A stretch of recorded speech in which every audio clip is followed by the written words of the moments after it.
Well, I will say hello and welcome back to another episode of All About Balance.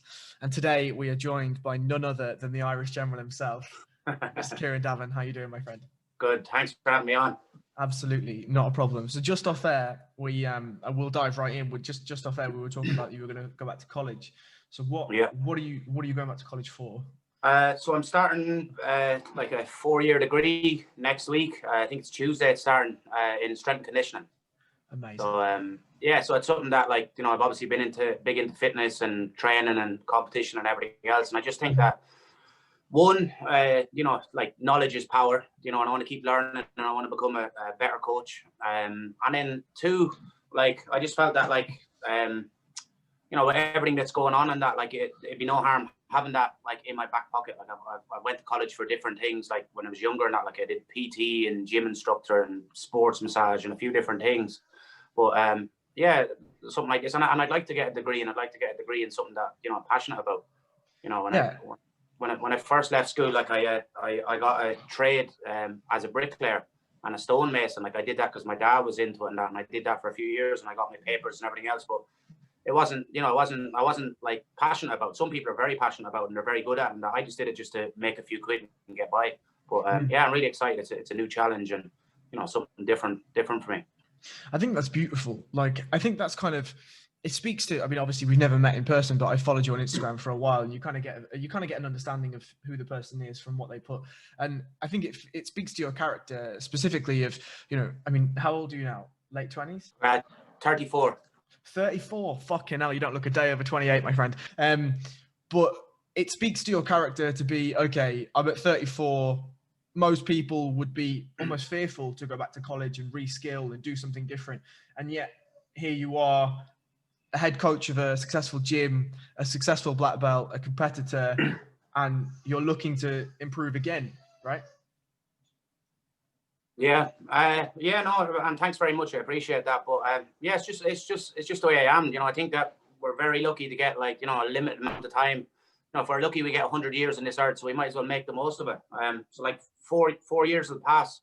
It'll pass quick, you know what I mean? And it's like, I kind of use the Chris Houter quote a little bit when he says, like, in 10 years you're going to be somewhere. Why not be a black belt? So like in 4 years, you're going to be somewhere. So why not have, like, a degree under your belt? So I kind of use the jiu-jitsu philosophy for everyday life. Yeah, and I think that's beautiful. Like, mate, if I can get a black belt in 10 years, it'd be a great day. But the strength and conditioning thing, I think as well, you mentioned, obviously there's a lockdown in Ireland, there's been a lockdown here, there's been a lockdown all over the gaff. And having that knowledge inside you, meaning that you could probably effectively train people from either Tullamore or your house or somewhere similar. And not only that, but you can keep yourself in shape. I mean, I wanted to touch a little bit on the climbing wall that you've put in Tullamore, right? That thing is absolutely phenomenal. Phenomenal. Yeah. Where did that come from? Yeah, class. Thanks very much. I can't take all the credit for it. One of my friends and purple belts in the gym. His name's Mark Doyle. Like, he's a black belt in carpentry. He's a purple belt in jiu-jitsu. He's a solid purple belt. He's very good. He's a beast. And but like me and him, I come to him every now and again with, like, say, mad ideas and that, and he's just, whatever I kind of ask him to do, he's able to do it. So basically he did all the I suppose the particular and kind of work, and then I was just like the donkey. I just drilled the holes and helped him out and carried sheets and that type of stuff. But it was in the first lockdown. We just had an idea, and I said, right, I'm going to build a rock climbing wall, and if no one uses it, at least I'll have my own rock climbing wall.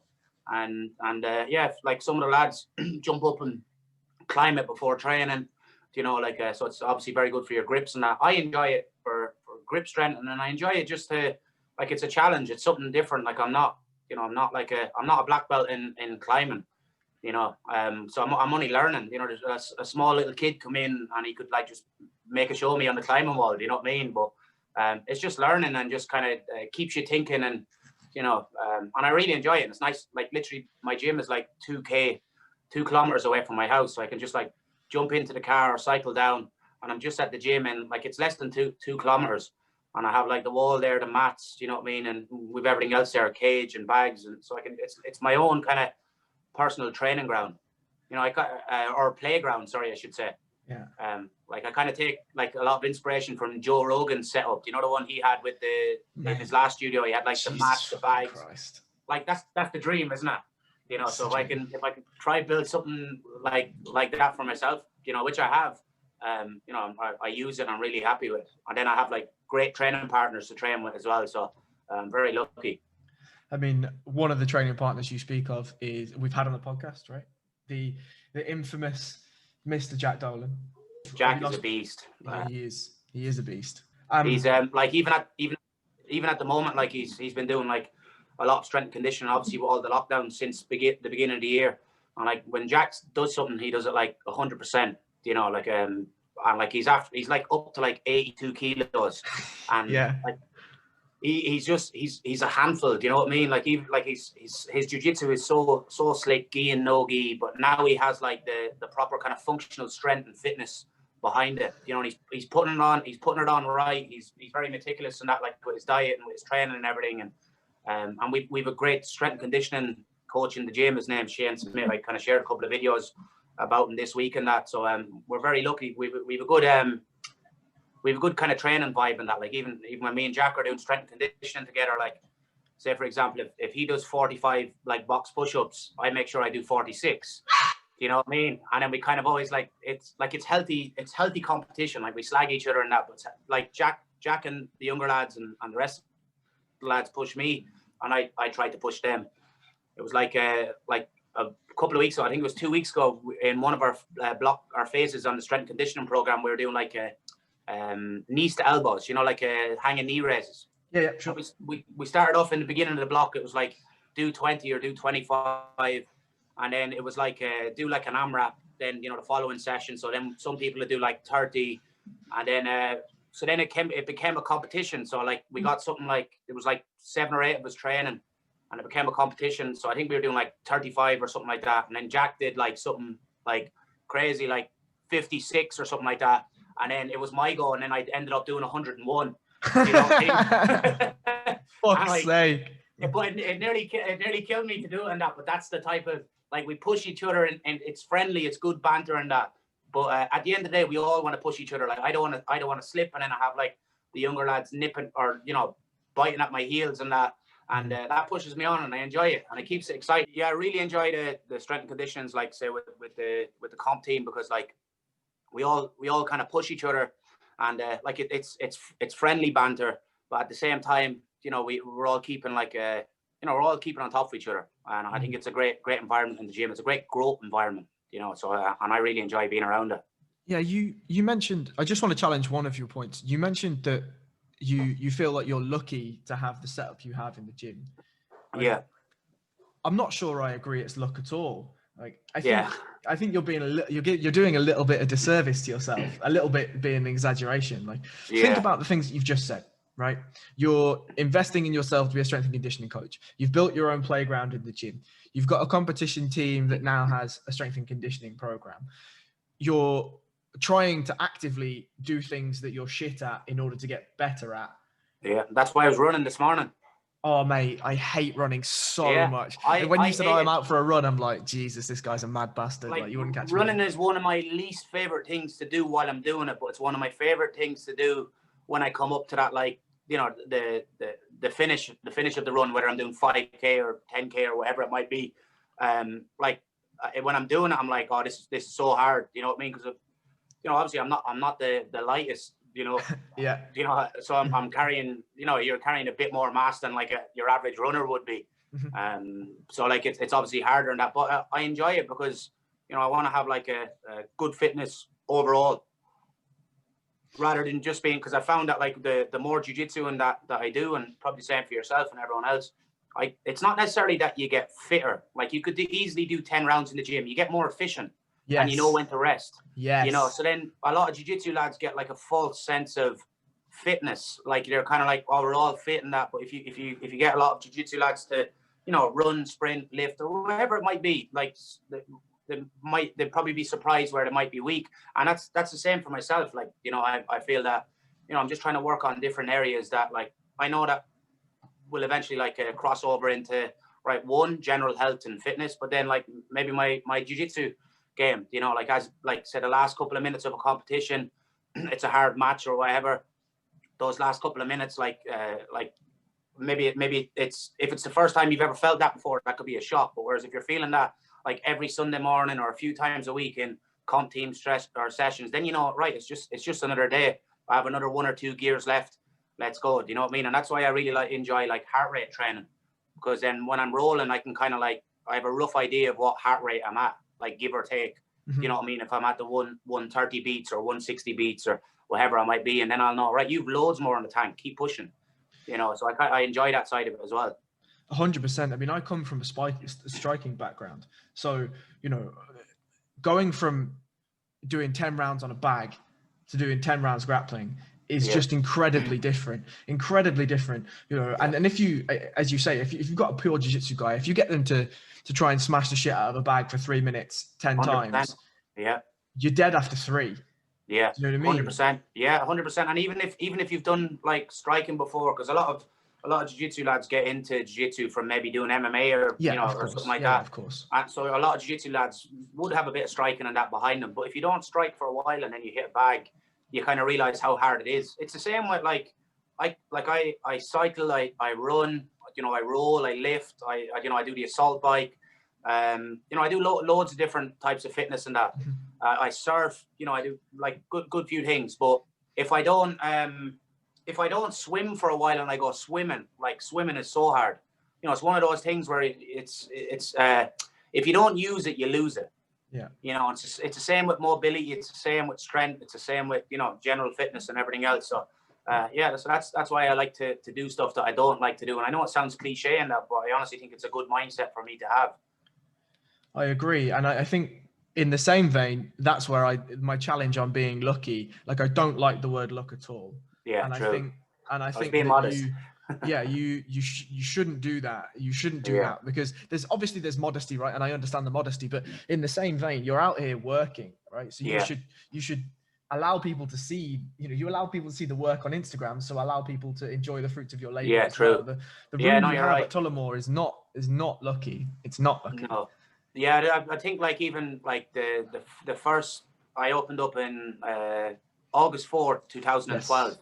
And I was a purple belt, and I remember like I don't think there was any other color belt in the gym, you know. So all the lads I was rolling with were like, say, you know, white belts, and some lads getting ready to get their blue belts. They might have trained in a few different gyms and whatever else. But I remember when I got my, you know, first blue belt. So like one of our blue belts were promoted up in HQ, and he came down and it was a big thing. We had like a purple belt and a blue belt. And then my brother and one of my other training partners got a blue belt, and then we had a few purple belts. Now we probably have like about maybe 60 plus blue belts, you know, and then like a ton of purple belts, you know, a few brown belts, and, you know, obviously myself. And then we have a couple of black belts that come down and train with us regular and that. So, you know, when I say lucky, I probably mean the real word I should say is grateful. You know, I'm very grateful for, like, you know, like it's because it's only been 8 years, and I know 8 years sounds like a long time and that, but like we were saying a few minutes ago, time will pass. So you might as well put your head down and put in the work and reap the rewards. So I'm kind of reaping the rewards of having great training partners. You know, the likes of you know, Jack, and, you know, we've some beasts in the gym. You know, Jack is one that you probably know, and we have a few others there, you know, that you might not know. But yeah, like, so very grateful to have, you know, good training partners and good coaches. And I think that there's something, I said this, I put this to Jack, and I've put this to Kieran Davern as well. And I feel like there's something about, this is probably utterly stereotypical, so tell me if it is, but I feel like there's something about the Irish mentality that you just don't do things by halves, right? And I think that when there's a room like Tullamore, you say, oh, it's 8 years, and 8 years does sound like a vast amount of time, but it's not a vast amount of time when you're looking at 100-year span or a 1,000,000-year span or whatever. And I just feel like there's a room there, and there's a mentality there that comes from the Emerald Isle that it just produces hard-working, hard-earned results, right? Yeah, it does. I just think it's part of our culture.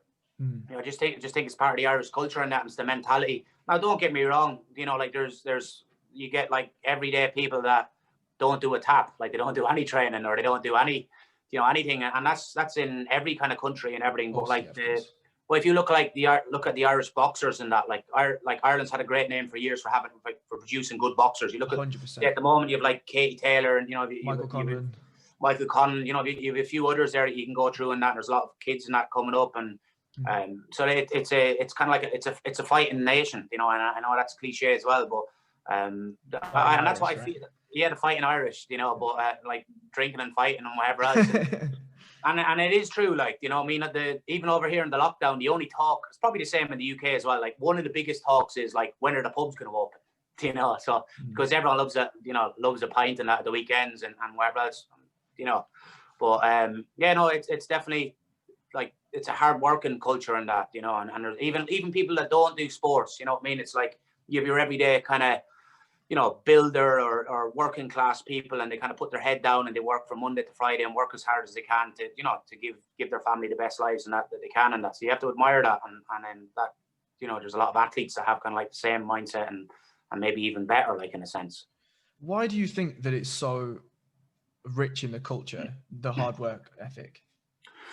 Like it's very I can't really like put my finger on it in the sense, but like I'd say it's a lot got to do with like just the whole the whole culture of Ireland, you know what I mean, and the history of Ireland and that, and it's the way like the Irish have fought back for they were like invaded by the Vikings, and obviously they had their thing with the English as well and everything else. So maybe it's a part of that. Like you see, like even with the likes of like the Polish and different nationalities and that give a different kind of feel or something. Like even the Polish are kind of the same in a sense, like, you know what I mean, they're hard working and they're tough and everything else, militant workers, and even insane amount of work.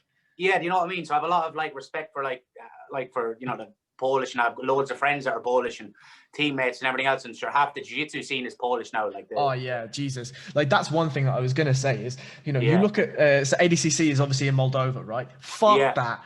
That bracket is going to be disgusting. Absolutely ridiculous. Disgusting. Definitely pulling guard for that. Oh yeah, I'm not. Yeah, you don't want to get thrown on your chin for that. You just don't want to see it. But there's something about countries that have seen struggle, like for instance, that's what it is. European countries. Yeah, I think it is. Yeah, you're right. That's like to sum it up short. It's a struggle, and I just kind of like I feel that, and even like say for example, like when McGregor was fighting, when there was crowds and everything else, like the amount of support that he got, like there was fights there where the Chad Mendes fight, there was 11,000 people at the weigh-ins. That's more people like to fit in the Tree Arena in Dublin, which is one of our biggest arenas, to hold the UFC, and apart from the stadiums and stuff, that's literally more people. I think it's like 9,000 or 10,000 people the Tree Arena holds. And I think it's 9,000. Something like and there's 11,000 for weigh-ins, and most of them are Irish, and like Chad Mendes and that was getting booed in America. Yeah, like it's mad. So like when the Irish do support their their athletes and that, they get behind them like 100%. Like when Katie Taylor fights, that's all you see, like all over the papers here, and I'm sure it's the same in the UK as well. To a certain extent as well. Isn't it? No, I don't think so. I think it's different in the UK. I'll use an example, right? I was at a UFC fight a few years ago. I was in the O2 in London, and I was actually training with Gunnar Nelson for it. Myself and another training. Myself and another training partner went out to Iceland for like 3 weeks to do rounds with Gunny, and so we ended up going to the fight, and he was fighting. I think he was fighting a Russian. I can't remember your man's name, but he won by guillotine in the O2, and Gustafsson was fighting that, and I think Gustafsson fought Jimmy Manua. Is that right? Yeah. And at the weigh-ins, right, and this is what I remembered, was like Gustafsson got like a massive cheer, and Jimmy Manua barely got a cheer, and Gunny, like, well, from maybe from where I was standing or wherever at the weigh-ins, but it seemed like Gunny even got a bigger cheer than like Jimmy Manua, and Gunny's obviously from Iceland and that, and in my head I was like, that's a little bit strange that like say Gustafsson from Sweden got like a bigger cheer than like Jimmy Manua from London, it's literally his hometown. So I thought that was strange. Yeah, I think it's strange in the sense that I know what it's like for somebody like a Gunny. If there was a UFC in Iceland, for instance, Gunny would be a megastar, right? In the same vein that, you know, you take anyone, you take Sinead Kavanagh, right? Who's not a global name, but she's got a following, a serious Irish following. If she fights, Ireland's watching. And it's not like that in the UK, really. Yeah. The only person that's really like that for was Bisping. Right. Bisping and Dan Hardy. Okay. But those guys are obviously absolute icons, legends of the sport. You're not going to find it, I guess. Look, I mean, I'm not really a fan of British culture. I'm not really a fan of British history either, because of the amount of bullshit that's happened. But I feel like there's a gluttony of riches, right, that the UK can pick from, and very, very seldom do they look to their own. I think at an amateur level and sort of at a Cage Warriors level, a lower level, it's way more intrinsic, and it's more, the support for the UK athletes is more in the fabric. But it's not really a national thing. It's not really like a nationalist thing. It's not really a patriotic thing. It's a thing about character. Whereas in Ireland, it kind of seems like if you wear the tricolour, you've got the support, right? That's all you need to do. Right. All you need to do is be half decent at fighting and just like bring the tricolour and you're good. Yeah, you know? Exactly. And I love that. I love that. But then like there was a strange thing with like Joe Duffy didn't get the support that I think he deserved. Yeah. You know, and I don't know if it was because like maybe he wasn't based in Ireland, he was based in the UK and Canada, and that like so he didn't get I don't think he got the support that like he deserved. And great, Joe Duffy was like, you know, he was a great talent. I know he's retired now and everything else, but you know, good hands, good jiu-jitsu. I remember watching him years ago in Cage Warriors in Cork, and I seen him fight, and I was like, that lad's going to be the next big thing. Like he you know, he looked unstoppable. He just looked like the perfect MMA fighter at the time. You know, there was no flaw in his stand-up and his wrestling and his ground and that. But I don't feel that maybe I could be wrong, but I just from like my own circle and the people around me and, you know, the people I see on social media, I don't think he got the credit that he deserved. I mean, maybe it was an SBG thing or something like that. I'm not too sure. You know, maybe like a lot more people know SBG because of McGregor. So maybe there was like it was like McGregor fans supporting the SBG fighters. Maybe I'm not too sure. So it could be a bit of that. Yeah, I mean, I think from an outside perspective, I mean, first of all, Joe Duffy is a legend of Irish MMA. Is a legend. Yeah, 100%. You know, I think Joe Duffy's kind of a victim of his own success, right? He has the win over McGregor, and a lot of the time people would use that to hype him, but in a way it kind of is a detriment in the same vein, because McGregor is such a global superstar. It's like, oh, but he beat McGregor, like, oh, but we like McGregor, and you know, that kind of has a detriment. But I think you know, you're obviously right. He spent a lot of time in TriStar, spent a lot of time in Wales, spent a lot of time in the UK, but yeah, maybe you're right. Maybe you're right. I don't know. I don't know what that is actually. I don't know why he wouldn't get the pop and the following. I mean, every time I saw that a fight would be announced, there was lots of names on Twitter with a tricolour in their name supporting him. So but not to the same vein, not the sort of it's almost like cult-like, right? Yeah, because even I was saying about like obviously like the McGregor fans, you know, become like SBG fighter fans in a sense. Yes, like I'm probably like even though that's right, but the likes of like Paul Redmond and Neil Seary and these lads, they got huge support, you know, and still do, you know, to this day. And that. Right? Norman Park gets a huge support from, you know, the north of Ireland and the south of Ireland, you know. So he, like, you know, Norman Park would get even more support than Joe Duffy, but that's because I think that Norman Park is based on this island, you know, in a sense. So maybe there's something like that to it. I'm not too sure, but it was a strange one. Yeah, and I mean, on the topic of MMA, you did a bit of MMA yourself, right? That's how I kind of started out. Did a bit of MMA, jumped into amateur and pro and semi-pro, and kind of fell in love with jiu-jitsu, and then kind of ended up going down that route. Started out when I was younger. Started karate when I was like 7 years of age. Actually in London. Wow, I grew up. I grew up in London for a while. So my parents moved to London because there was no work in Ireland in the what would have been the late 80s. You know, mid to late 80s, wherever late 80s it would have been. So maybe around 88, 89 or something like that. we moved to London because there wasn't much work in Ireland. I think Ireland were coming out of a recession, or there was a recession going on or something. Sure. So my dad was like literally, over in Ireland, just trying to get any job he could to, make ends meet in a sense. But then went to London and we moved to Peckham first. Fuck me. Jesus. I lived in Peckham for a few years. And fucking picked a spot, didn't you? Yeah, picked a spot. But then we moved to like a decent part of London. We moved to Herne Hill. Oh, nice. Nice. Okay. Yeah, which was a nice spot. So there was a karate club right next to the estate I was living on. So I ended up doing karate there. And then like literally just a small bit down the road, there was a pub called the Half Moon Pub. And just above that pub, it's actually near Herne Hill train station. Clint McKenzie, brother of Duke McKenzie, had a boxing gym there. Yeah, so I was just lucky. Yeah, I got to. Yeah, so I was training there. Like Clint McKenzie was the head coach, and Duke McKenzie and that would come in and out. Was obviously his brother and that. And myself and my younger brother were training there for a while. So we got to do. That's when we first got introduced to like doing martial arts was karate and boxing, and moved back to Ireland when I was 11 or 12 I think, and got into kickboxing and boxing, and then found MMA, and then fell in love with jiu-jitsu, and here we are. So that's the story. That's the story in short. Do you miss striking? You know what? I've been playing around with the idea of maybe, like, depending on what the story is next year, is maybe taking a fight next year. I was asked to actually fight this weekend. I was actually meant to fight this weekend, but it was on like it's on a few weeks' notice and that, and so I didn't feel that I wouldn't feel I would have been able to give the best preparation. And if I'm going to do anything, I'm going to do it 100%.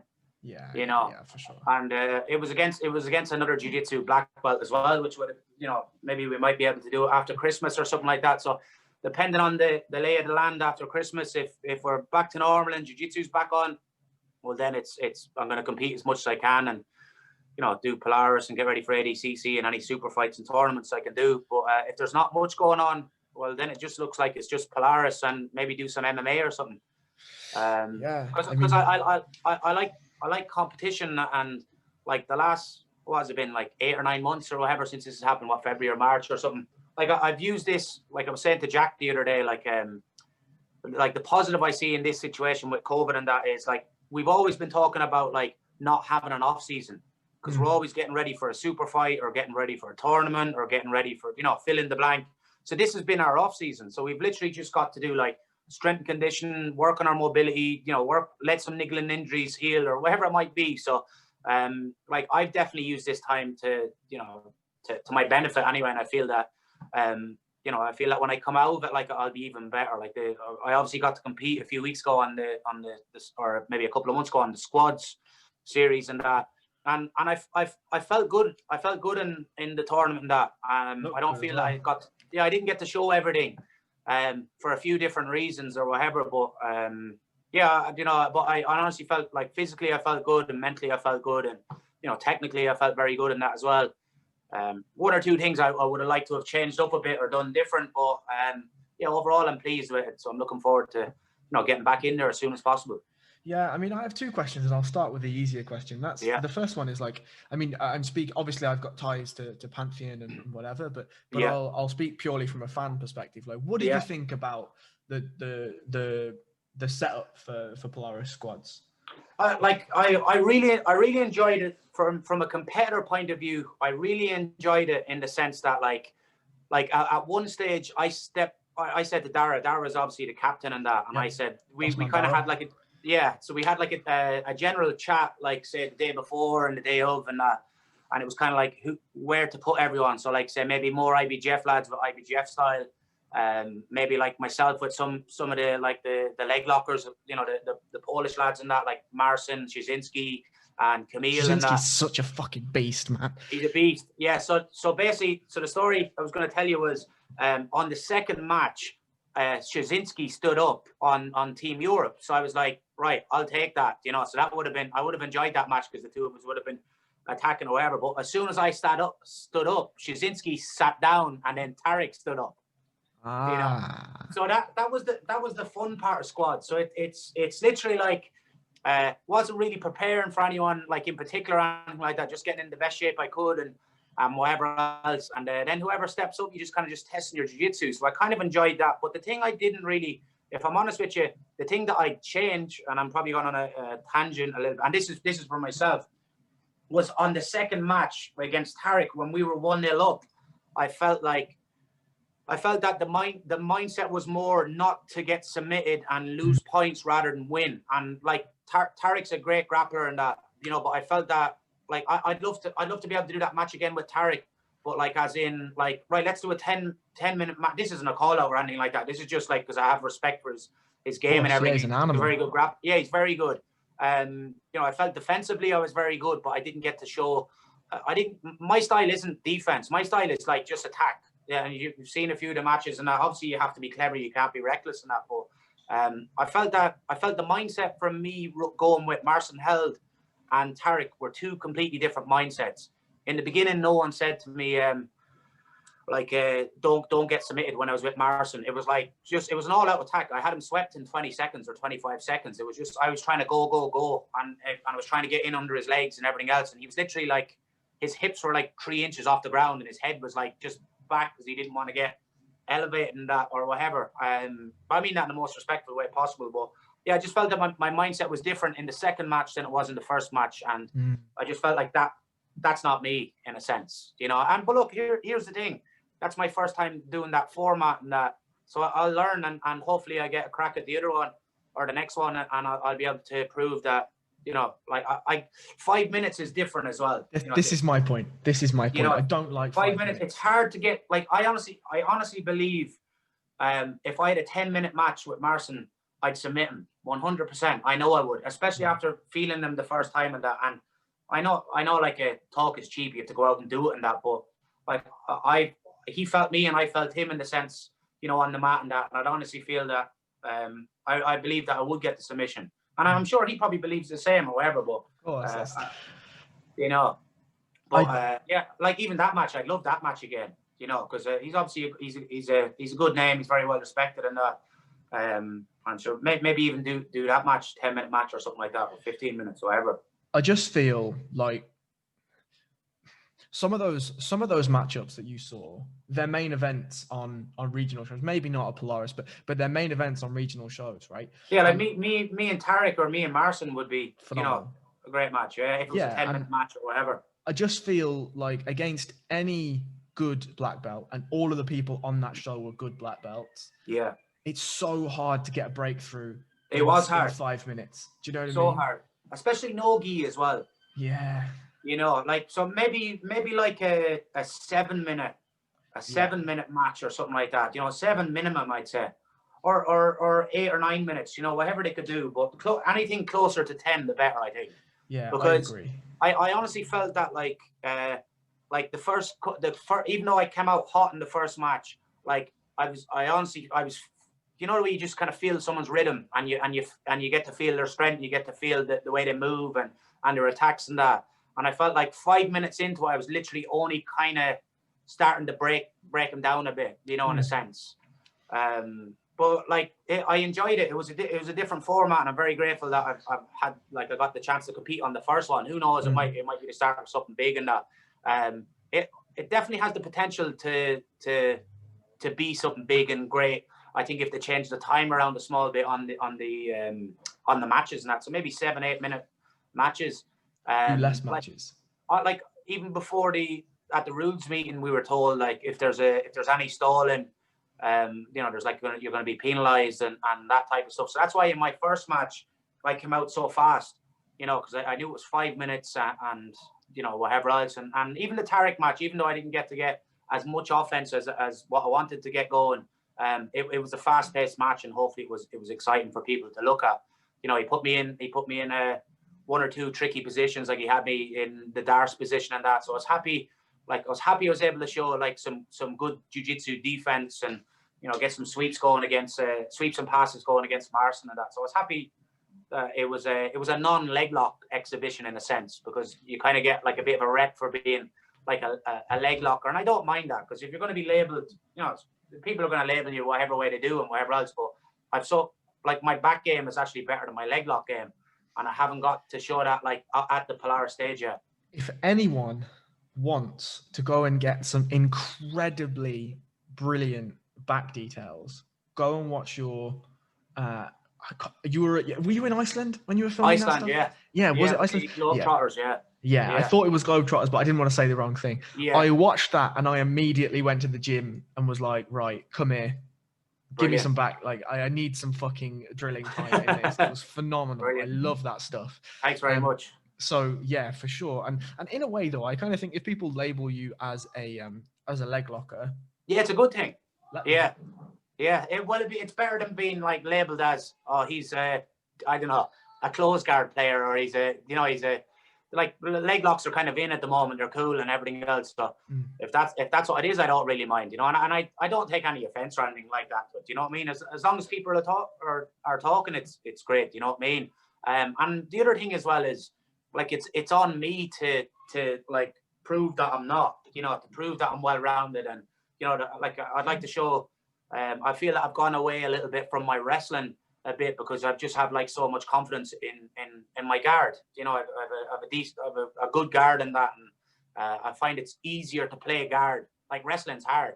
You know, everyone finds fucking awful. Yeah, everyone finds wrestling hard, so that's why a lot of people like just sit down and play guard, because you can kind of chill out there a little bit and get your sweeps going or get your subs going and that.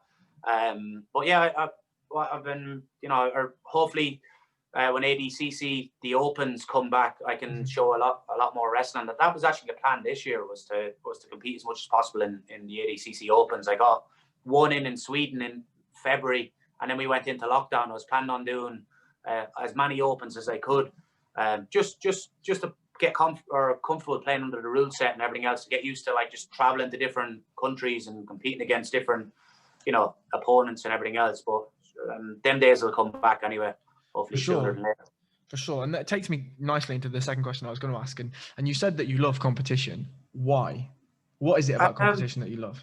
Honestly, if I'm honest with you, the feeling that I get for competition, like preparing for a match, the build up to a match, the week, the day of, the day after, and the day after that is the most alive that I feel. You know, you and that's my honest opinion, and I'm sure other people feel like that. You get to feel like every emotion when you have like a big competition that's important to you, you know. And then over the years as a competitor, and I've honestly learned to use all those feelings that you feel as fuel. You know, like if I feel any feelings that people might be uncomfortable with, I honestly smile. I smile like to myself and go, right, it's nearly go time. Do you know what I mean? And that's it. And it makes me, you know, my biggest motivation is that, you know, one day we're not going to be on this earth, you know. So when it's all said and done, what have you done with your life? You know, and that's me talking to me. Like, did I sit around and waste the time that I was, you know, that I was given, or did I like just make the most of it? And regardless of what I've won or who I've trained or what my training partners or students have won, like, did I try my best, and did I put in the work, or did I just waste time and sit around moaning, saying that I didn't get this shot or that shot or whatever else? You know, I've some big goals. You know, I've some really big goals that I honestly believe that I'm going to achieve. You know, so it's just putting the head down, putting in the work every day. Like I honestly don't put up half the work that I do every day. I just the bits and pieces. I got back into posting a little bit more on Instagram because, you know, obviously I want to promote the gym and promote myself and promote our coaches, and, you know, and use Instagram and social media as a tool and that. But yeah, I honestly, I'm a hard worker, and I believe in hard work and that, you know, and I'm sure there's lads listening to this that are the very same, you know. So, you know, I take my hat off to everyone that, you know, gets up every morning and they put in the work a couple of times a day. And, you know, even if they're sore and they're going to the gym, which is most jiu-jitsu lads and MMA lads, you know, they just roll out of bed, they do their thing and put the work in, and then eat, sleep, repeat, and that's it. And that's how my life is, you know. And you know, and I felt that I got into a really good routine with training and coaching and, you know, everything else. And I felt that I got too comfortable in the sense that everything was going so well. So that's why I wanted to start like a 4-year degree to kind of challenge myself even more. You know what I mean? I want to go, right, you have more time here. You could get up even earlier in the morning, and you could like spend like 2 hours doing your college work, or 2 hours, you know, whatever. Because I kind of I delegate like time during the day, like to study, whether it's like jiu-jitsu stuff or it's MMA stuff. That I every day I spend hours watching jiu-jitsu and MMA, like every single day, you know, for the past, I don't know how many years, like for years. And I honestly think that's a secret to kind of getting better at jiu-jitsu is to watch as much of it as you can. Well, that's what works for me. You know, I'm sure other people, I hear friends and, you know, training partners are like, oh, I tried to watch such and such instructional or something like that. Oh, I turned it off after a few minutes. For some reason, it just goes in when I watch it, and you know, I take notes and everything else, and I enjoy it, and I feel that I'm constantly learning and evolving, you know, by doing that. Love it. I love it. You mentioned you have some lofty goals. Are you happy to share them? Yeah. Go on then. What you got? Yeah, like I'd love to be the first Irish Polaris champion. You know, I'd love to, whether that's like 77 or 84. You know, I'm a little bit heavier now than these things happen in lockdown. You know, I've fought at 77 before. My first match on Polaris 7 was against Lloyd Cooper. That was at 80 kilos. Great match. And then I competed like on the last Polaris at 90 kilos. Now, obviously, for Lloyd Cooper, there's a little young lad in the back there. How's it going, fella? Hey, who's this? Who's this? What's he doing there? Hello, my friend. Are you going to say hi? You're not going to say hi? Daddy's talking. I'll see you in a little bit. Bye. Yeah, I know he's brilliant. He started to do jiu-jitsu. Like amazing. In between one. Yeah, this year. So he's just turned 3.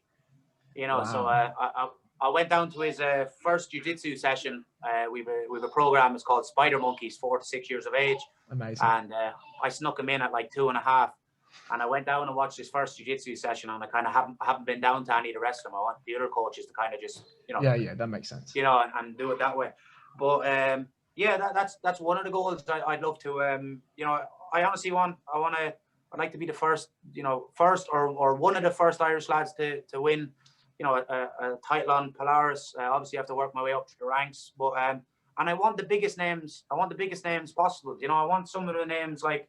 I want some of the American names and some of the bigger names in Europe and that. And I honestly feel that, like, when I compete against like the bigger names and that, I honestly do. It brings out the best of me. Do you know what I mean? I've got to train with some, you know, really high level lads and that type of stuff. So for years, like, you know, I've trained in America and that for a few years now, and I know where I'm at. You know, so I'd love to be able to just get the I suppose the right. You know, the right date and the right time and everything else, and be able to show what I can do. You know, obviously, I'd like to qualify for ADCC as well. You know, I obviously feel that I'm thereabouts. I had a good match last year with Oscar Piachotta. He's a Polish black belt. He beat Talasans. And like me and him had a match. It's on Flow Grappling, and I was trying to attack as much as possible. He was backing up and stalling and everything else. He was playing the game the way he had to play it against me and whatever else. I honestly felt I did really well. And then at the end, in the overtime rule, he hit me with a takedown, and then he ran, and that was it. You know, and that was his thing. You know, and he ended up getting that. So after feeling him as well, I was like, you know what I kept doing, and I've changed it since that match. Was like, I used to say stuff like, you know, I can hang with the best lads in the world, or I can hang with these lads. But I always knew I could hang with them. Do you know what I mean? I know that I can beat them, and you know, you have to be careful of your words and that. Yes. I can beat any of those lads. You know, and that's what I should have been saying, and that's what I have been saying ever since last year. You know what I mean? Because I was listening to my words and my thoughts, and it was like, you know, I can hang. But I know I could hang with them when I was a brown belt. Do you know what I mean? It's beating them now, and you know, and like I said, talk is cheap, so it's up to me to go out there and prove it. This lad's back again. Yeah. Are you hiding? He needs to come on the podcast. We need to do an episode, my friend. It needs to happen. Yeah. You want to come on and say hi? No, he's gone. He's gone again. But yeah, the Oscar Piachotta match, like, I remember that match. Yeah. And I remember that, you know, like at the end of the day, he did what he needed to do inside the rule set. Yeah, 100%. To get the win, right? So, yeah. So it is what it is. But you know, he's a very decorated black belt, a very, very decorated black belt, and obviously a decorated MMA fighter as well. Yeah. And you know, that's great experience, right? It's great experience, yeah. But it's called the rub, isn't it? They call it the rub. Yeah, but yeah. I mean, I guess you're getting the rub in what was the blue basement, right? Yeah. That's the jiu-jitsu rub. Yeah, I've obviously got to train there a good few times, and I've trained in Marcelo's a good bit, and Yep. I've been very lucky to train with some great grapplers and that, and learn from them and get the rounds and everything else. But funny story about that match, actually. I beat the first lad I competed against was a lad from Sweden, or no, he was from Finland, and I managed to win by triangle. I think it was like from knee shield or something like that. Oh, right. And I hit a nice triangle, and I think it was knee shield or maybe close guard. I'm not too sure, but anyway, we were sitting up in the stands. There was like Tom Halpin and one of my friends and training partners, Sid. He's a brown belt in the gym. He's also like a sergeant in the army as well. Tom. So I cornered Tom at the trials the year he obviously won them and that. But like we're all just helping each other out, and I said, "Who's next? Who have I got next or whatever?" And the lads didn't really answer me. They were just kind of like, "Oh, we're just looking here now." And I was like, "All right, grand." So I was just looking at the matches, and a few minutes went by, and I was like, "Well, who are the brackets up? Who is he, or what is he? Is all I want to know, is he a wrestler? Is he a guard player? Just give me the general lay, and then I'll be good. Like, is this going to be a wrestling match, or is it going to be, playing guard or someone that's flexible or whatever?" So all I need is a rough idea. I don't really need to know the ins and outs. And then, so they didn't really say too much. They were just like, "Oh, we're just looking here now." And I was like, "All right, grand." And then a few minutes later, I said, "Well, what's the story with him or whatever?" And they just turned around and said, it'll be a good match, or something like that. And I was like, "All right, grand." And then my name and his name got called over the the intercom or whatever, and I still didn't even know who he was. And I was walking down, and a couple of lads that I've competed with, say, like from the UK, that have been on Polaris now, like slapped me on the back and like saying, like, "Oh, I'm gonna run down to the front for this one. Can't wait to see this match. Fair play. This is gonna be a brilliant match." And all this. Sure, I just thought it was just some random Polish lad. I didn't know who he was. But sure, I didn't even realize who it was or whatever. I didn't even know. And so basically, I went down. We did the match and whatever else. And then after, the lads told me, "Oh, he's in the UFC and he beat Kalasans, and he's one of the youngest Polish lads to get a black belt," or whatever it was. And I was like, "Grand." But for me, I would have. I know people say that like, maybe you're better off not knowing. But for me, I embrace that. The bigger the challenge, I kind of rise to the challenge. That's how I feel. Like, give me a big name and I'll go out and I'll show it. And it's only a matter of time before I do get to show it to everyone. I agree, and I think there is something in there that's interesting. Is like, let's say it was you and Kalasans, right? Then it's very easy to put Kalasans or somebody of that ilk on a pedestal and to be like, "Oh my God, like they've won all this and they've done all this in their career and they've done this and they've done that. Like, shit, man, like I haven't done this in my career." And then you've already lost, right? So but you. Yeah, but I want to take all that. I feel exactly, if I win that, exactly, you do so well in not putting on a pedestal and just being like, "Yeah, cool, he's just another body, and I'm just gonna fuck him up." Yeah, and that's it. Because I feel that, right. If I get the kind of mentality I have with it is like, just say if I went out and you're going against like a high level grappler or whatever, and you get absolutely mauled, and then like, that's a lesson. Like, to me, that's like, right, you need to work on your guard, or you need to work on your, your whatever it might be, your sweeps or your wrestling or whatever. Like, so everything that happens to me for a positive reason, whether it's good or bad. So what I mean by that is, like, if I go out and I lose a match, even, a day or two, I might lick my wounds or whatever else.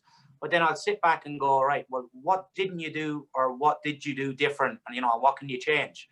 And then I just use that as a lesson, and I carry it into the next competition. And the thing that I've learned with like doing jiu-jitsu for a while now is, like, my journey and your journey and everyone else's journey is not going to look the same to the top. So like, no. Like all going well, say, like, if injury free and stay healthy and everything else, and another few years left competing at at a high level, and that, like, for example, my journey isn't going to look the same as I don't know, Liam Cann's journey, or Tom Halpin's, or Darragh O'Connell's, or whatever. We're different people, and we come from different backgrounds and that. But like, just say, for example, like, if 3 or 4 of us want to get the Polaris belt at different weight classes and that, or I'm just using that as an example, or qualify for ADCC, like, our route to that isn't going to look the same. Mm-mm. We're going to have ups and we're going to have downs, and the only thing that you can control is how you react to the bad stuff that happens to you.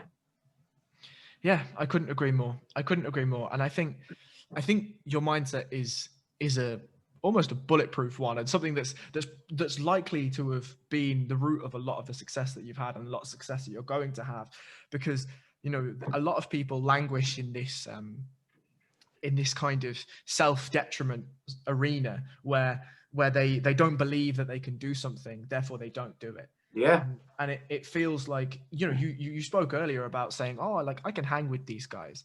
Yeah. And then you realize that actually what you were doing is you weren't allowing yourself to believe that you could beat them. And then actually when you realize that you can beat them and you go out and you put on a performance like the one against Fred, right, in Polaris. Yeah. Okay, you came up short in that match, but great match. The first 6 minutes were madness. Dicey. Dicey. Like, I honestly, even though that match went the way that match went, like great performance. I got like a huge what's the word? I got a bigger kind of like aftermath of that match than, like, say, maybe a regular match. You know what I mean? So I got like that was a great match, and you know what? I changed from that match. I actually changed the way I control inside the saddle because of that match. Because if I'm honest with you, when I was competing against Fred, and Fred's very good, I knew that he had good leg lock defense and everything else, and I knew that going into that match. And like, I changed the way I control in the saddle and the way I play the saddle. I play the saddle a little bit different now because of that. Because everyone does the running man escape from the saddle, or whether they try to stack you and then free their knee and everything else. So I've changed the saddle in that because of that. Like, after that match and loads of other matches, I sit down and I write down the stuff that, like, I felt that was positive from the match. Like, so stuff that I did well. Like, so say, for example, the entries, and then the stuff that I would have to do better and change. So, like, say, for example, in that match, I was too trigger happy. Like, I should have just kept the second leg, stay in the saddle, run down a little bit of time, and then, like, have different ways of releasing the second leg and looking for the heel, or different types of submissions, or come up and pass, or whatever else. And I've learned that because of that match. And that might have took me, like, I learned that in, say, 5 or 6 minutes in that match, whereas that could have took me 5 or 6 years to learn in training. But so because of that match, I got better. And then it was really enjoyable, and people still talk about that match. And no one really cares if you win or lose. It's just not really. If you put on exciting matches. Yeah. It was Jesus. That was a.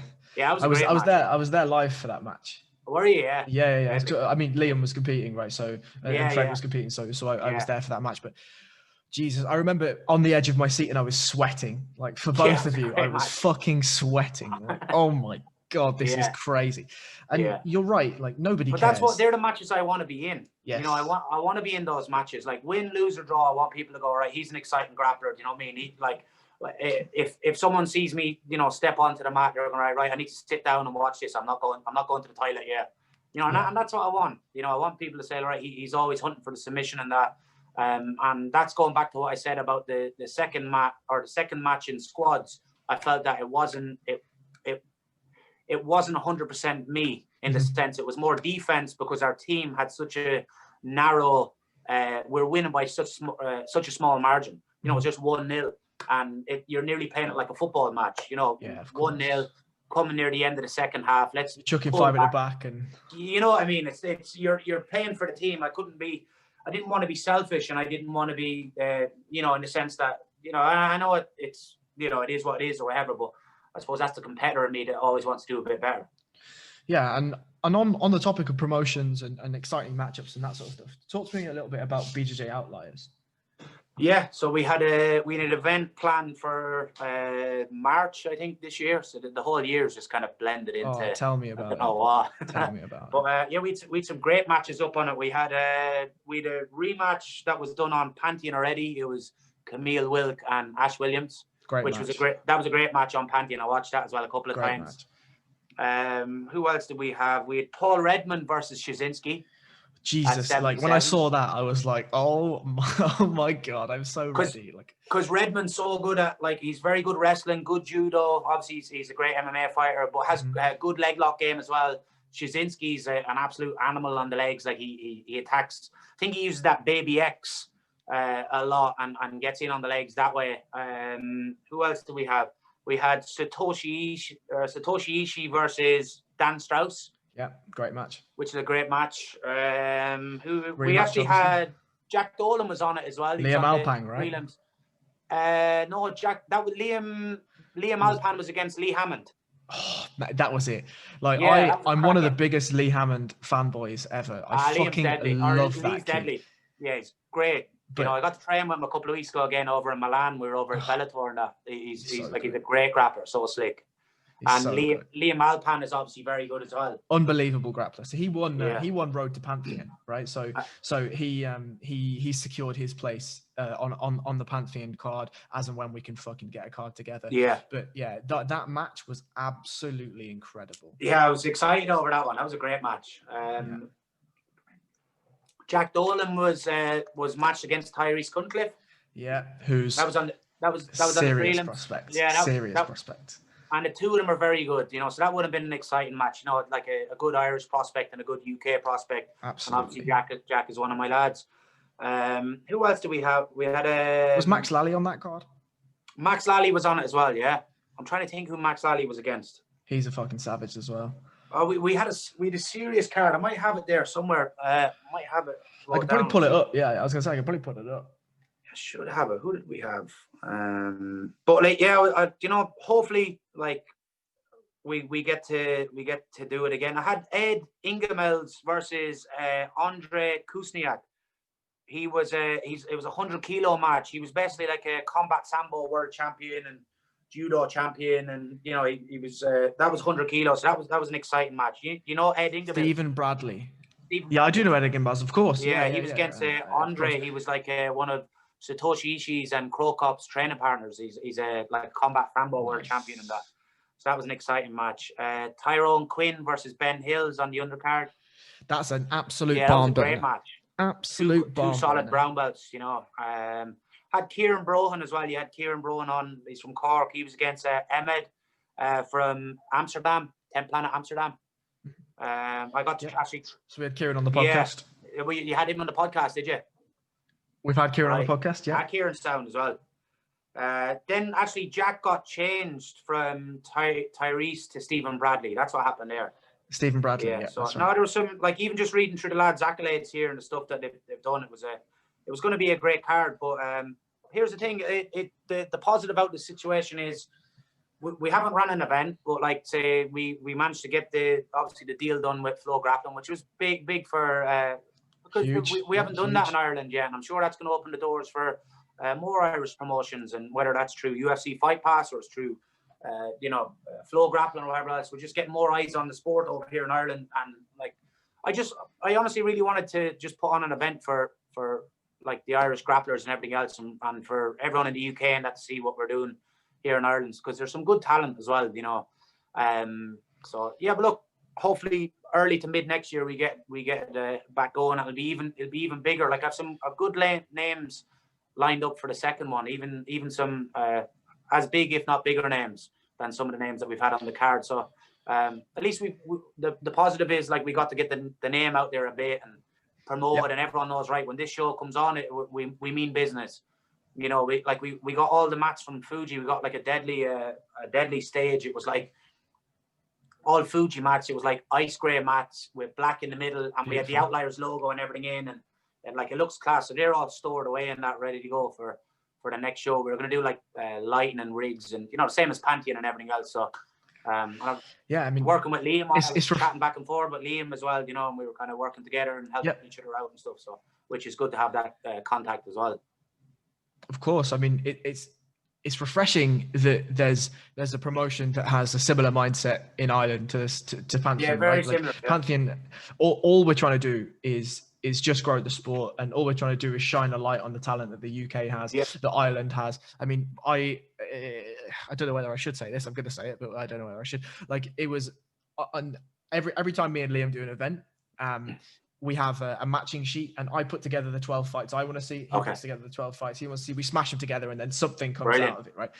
Like, I wanted Lee Hammond, I wanted Jack Dolan, I wanted Max Lally, I wanted Kieran Brohan, I wanted you, I wanted, you know, and obviously, like, we have a budget, right? And flights or whatever, and hotels or whatever, but you know, there's so much talent and skill in Ireland. There's so much like talent and skill emerging from Scotland and the UK, and obviously, I mean, I think it's relatively well documented that the UK's got a decent jiu-jitsu scene, but I think it's important to shine a light on the UK as a whole and Ireland as a whole.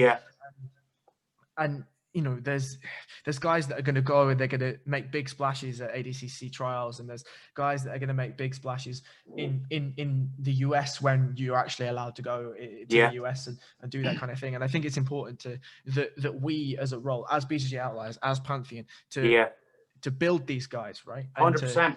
To showcase them before they then go. So when they turn up to a fight to win or an ADCC or an ADCC trials or whatever, you're like, oh, I know that guy. I've watched him doing over here, or I've watched him here, or I've watched him there.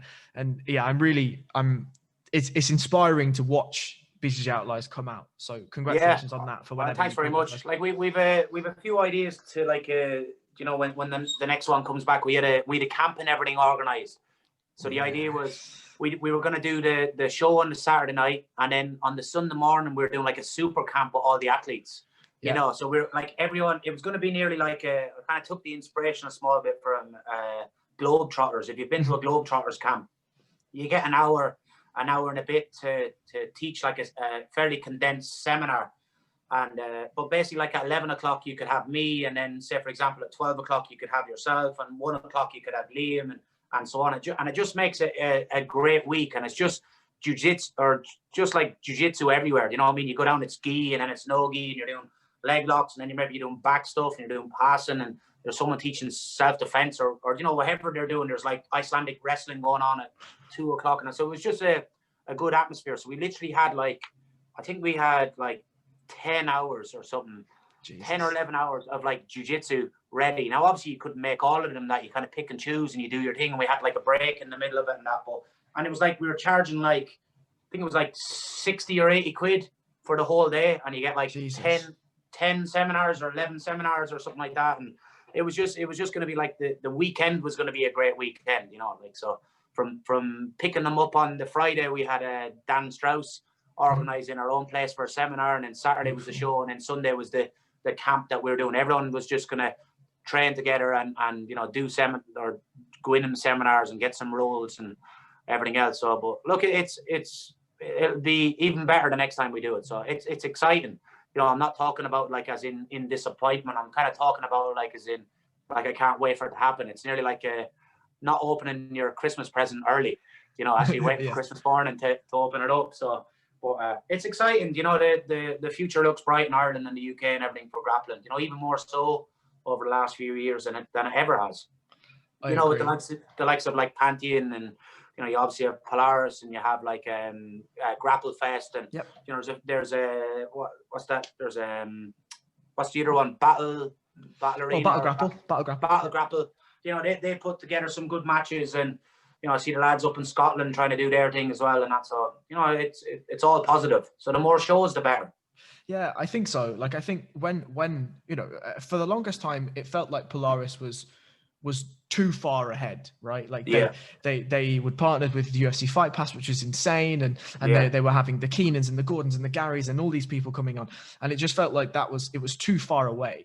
And then, you know, we've got Pantheon coming through. We've got BJJ Outliers. Grapple Fest have had some incredible matches with some incredible international names. Yeah, brilliant You've matches. got Battle Grapple that are doing their thing. You've got the Scottish Invitational Grappling. You've got Ace Submission Grappling in the UK. You've got you know, all these other tournaments that are... Even Grapple Club did one recently, didn't it? Yes, they did. That was a great one. I really enjoyed the way they put that together.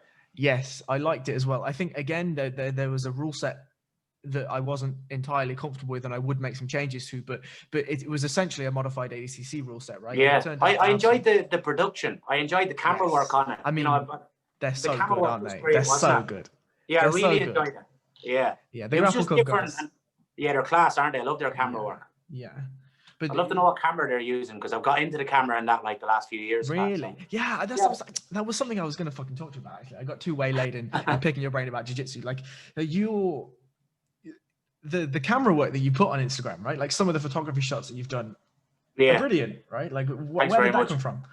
I don't know, I just enjoy it. You know, I realized that like a few years ago when we're in the gym, we were like putting up pictures on our phones, and the pictures didn't look the best. And I was like, it's kind of, I heard something years ago from someone that said to me, you know, if you run a gym or you run a barber's or a tattoo shop or whatever it is, if you stick something up on your wall, so just say like it's an event, a poster of Polaris or Pantheon or something like that, and say if it's important to you, if it's important enough to go up on your wall, it should go in a frame.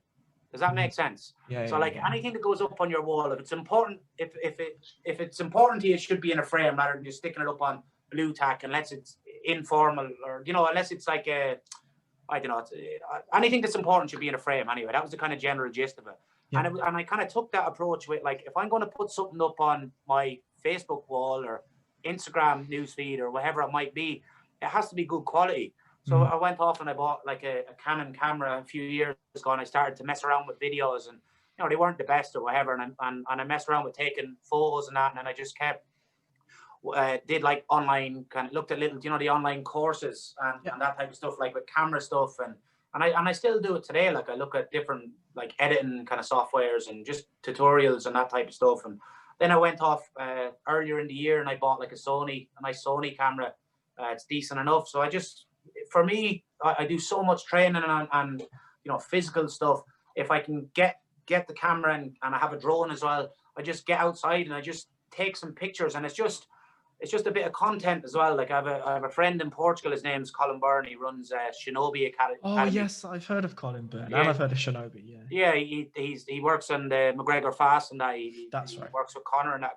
I'm good friends with him and that. And he said something and it stuck in my head. And he actually posted it like a few months ago again. It was like, don't always be consuming.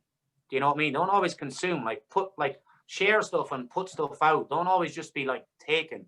Like give a bit. So like even this morning, I just took a simple picture and like of where I was running this morning. You know, because I'd like to show how nice the area is that I live in, because like maybe the younger people and that like might not, like they might take it for granted, you know, of where we live and what we have around us. I know that I took it for granted when I was younger. You know, like I didn't appreciate like how nice the area is where we lived. You know, we have like the mountains are like a few minutes away from us. We have rivers and canals, and, you know, it's green everywhere, and there's forests, and, you know, there's castles everywhere. And, you know, the town that we live in, there's about 15,000 people in it, and you can eat any type of food you want, and there's a nice vibe to the town, and, you know, everything else. So I like putting up pictures and showing like you know, just my general day-to-day stuff, and it's a bit of positivity in that on the internet and that. And I really get a good buzz out of like that rock climbing video I made yesterday. I just like set the camera up. I had one of my friends there. He's a blue belt, trains in the gym. He's trained years. He's actually the strength and conditioning coach as well. The guy we're talking about. He's finished the degree in sports science, and he held the camera for me and then put it on the tripod. And I went home and I edited and just put it up yesterday. And hopefully it was able to like tell the story a little bit of me just climbing the wall yesterday morning. That was some of my morning, you know. So and it's just a little bit different, you know. So instead of like social media gets a bad rap and that for being negative and everything, especially in this day and age. So if I can bring a little bit of positivity to it for any of my friends and family, and, you know, any people I've trained with or anything like that, then, you know, that's always good as well. I'd rather people, if they see me put something, they get like a good feeling rather than a negative feeling. 100%. You know, but, and here's a big thing as well. If you're running a gym and that, like, you're not just in like the gym industry or the gym business, you're in the content industry, you know. So say like on our SBG Tullamore page, we need to have like good photos, we need to have good videos and good content rather than just putting up like, you know, shite in a sense, you know. So and like that's what we're in the content industry. Like social media is so powerful, so don't let it use you. You know what I mean? You use it as a tool, and that's what it is. You can sit around and complain about things, or you can get out there and have a positive mindset and get after it and do what you can. You know, so that's it. It's a long story of how I got into the camera, but you know, but I really enjoy the camera stuff. You know, hopefully today it's fairly foggy out here today, as you've seen from the photo I probably put up earlier on. But I'm gonna try get out with the drone and get a few shots of the fog and that and see what I can get. You know, but because like it's enjoyable. The thing that you said is, you know, I wanted to spread some positivity and I wanted to show this, that, and the next thing is like, well, what I got from that is I was like, oh shit, like, okay, so I woke up and I've sorted the dog out, and Kieran's gone for a run. Like, shit. Like, I probably need to do something with my day. Do you know? Do you know what I mean? But I get that from everyone else. Like, say for example, if I felt it was a Sunday morning and I was feeling sorry for myself, I did a hard session yesterday or something like that. Then I see one of my training partners or teammates or friends or family or something, my brother or something, out doing a run or doing a session. I'm like, right, you need to get your shit together. You don't let this. It's very easy to let the day slip away from you. Yes. You know what I mean? So I find that, like, today, for example, I knew that I was going to do the chat with you. So I was like, right, I'm going to get up early. The day isn't going to slip away from me. I'm going to get out. I'm going to do my run. I'm going to get my food, get shower and that. And I'm going to be I feel like I perform better when I get a training session under my belt, especially at the weekends and that, because you get to shake off all the cobwebs, you have the endorphins and everything flowing, and you feel a lot better. And then even after doing this, I'll maybe take out the camera and the drone, take a few shots, go up to the mountains and go out with my fiance and my son, and then maybe go for dinner. There's a nice castle up by the mountains where we go and that. So everywhere has been closed until this weekend. So we're gonna have like amazing. 3 of us gonna have like Sunday, dinner together and maybe sneak in a pint of Guinness or something like that. And because we haven't had, the pubs are closed and everything, but you can get like a sneaky pint of Guinness in a little spot. It's called the Dungeon Bar. It's like downstairs in the castle, in the castle where we go and that. But so that'll be my day, and then I don't know, maybe get some training in tonight, climb the wall or do some strength and condition or lift some weights or something, and then that's it. Go to bed and then start the week fresh. When are you allowed to open your gym? We opened this week, but we only open we're in like a phase 3, so we need to be in phase 2 to officially do jiu-jitsu classes.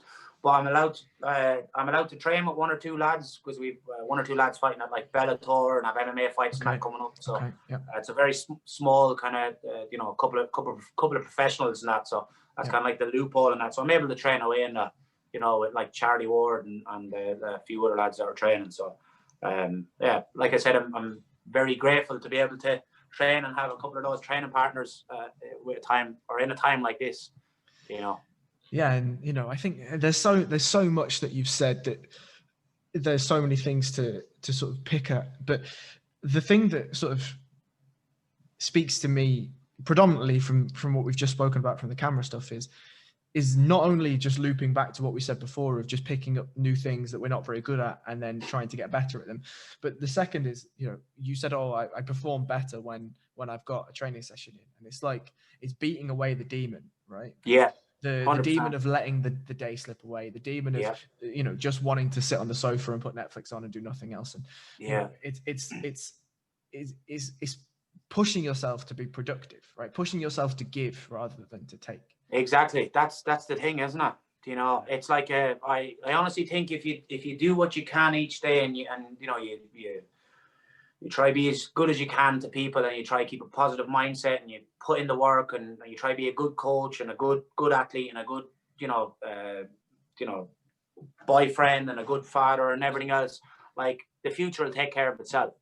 And that's my outlook on it. Like, it's obviously I have some big goals, whether that's through coaching and through like as an athlete and that, but I know that those goals only get achieved by what I do today. And the problem that I see with, like, maybe, I don't know if it's a social media thing or maybe it's just a thing in society at the moment, everyone wants the end result now. Do you know what I mean? But not everyone is willing to put in the work every day. Now, don't get me wrong, there's the outliers, and that's why I love that name, Outliers, and that was the inspiration for calling the show BJJ Outliers. The outlier is like that 1% that deviates from the more traveled path, or whatever way you want to look at. Like, there's certain people just get up every day and they just get after it. They try to get better, whether that's like physically or mentally or through education or whatever it might be. So look, I'm not perfect in that, but it's having that mindset and that approach every day that kind of that keeps me in check and has me working hard every day. And then any days maybe I feel sorry for myself. Like I said, we go into strength and conditioning there. You have a few young lads and even lads the same age as me, and if I'm kind of feel like I'm feeling a bit sore from the session yesterday, and then they're doing like 45, well then I'm doing 46, and that's it. you know, and then I'll worry about it at the end, you know. So that's the way it goes. And look, I think bearing in mind you've got a heavy schedule, I think that's a beautiful place to end it. A beautiful place to end it, to sum up your mindset and you as a person is just keep pushing, right? Yeah, just keep pushing, and then like the future will take care of itself. Do you know what I mean? If I put in the work every day, and if I try get better and I try work on my mistakes and try build on what I'm good at, I honestly think that, like, you know, going back to what we were saying, none of our journeys look the same, and that I honestly believe that I'll get where I want to go eventually. Whether that takes 6 months or it takes, you know, a couple of years or whatever, I'll get there. You know, because I know it's real, and it's a burning, it's a desire. You know what I mean? It's a drive. You know, it's not fake. It's not for social media. It's not for other people. It's my why. It's why I get out of bed in the morning. You know, like I live. You know, I live for training and competing and coaching. It's my favorite thing to do in the world, and that's why, like, coming near the end of the year, and hopefully next year is looking a little bit more positive than that. I can't wait to even just get back to coaching again. You know, to like teaching in different places and then coaching my lads at competition and that. You know, I'm really excited for 2021. Well, look, before we leave, if you can give any shout outs to anyone you want, any sponsors, and then tell people where they can find you. Yeah, well, huge thanks to Tammy. You know, obviously they've had my back, and they're great sponsors. You know, even not just for like giving me gear and that type of stuff, but like just great people in general. All my training partners and friends and coaches at SBG Tullamore, my fiance Jamie, and family and that, you know, and anyone that supports me, you can find me on Instagram or Twitter, Kieran Davern 1. So yeah, that's it. Well, look, it's been about as inspirational as a Sunday morning can get, to be honest. Brilliant. Brilliant. So I thank you very, very much for your time, and look, I'm just as excited for your 2021 as you are. So Brilliant. Look, thanks very much. Hopefully we can do it again or something. Absolutely. And I've said this to Jack, as soon as borders are open and stuff, I'll get some lads either from Leeds or from London, and we'll come over and we'll get some rolls in. And yeah, I said it to Liam. We're actually planning on doing it for one of the Pantheons. Yeah. A couple of them actually, but just it hasn't happened. But hopefully when we come out of this, it will happen. You know, I'd love to get a bit of training in with Liam and the lads and Fred and everyone else, and 100%. You know, so yeah, we'll be on the mats before we know it. That would be great. But look, thank you very much for your time, and I will speak to you soon. Perfect. Thanks very much. I appreciate it, Harry. Cheers, mate. Cheers. Bye.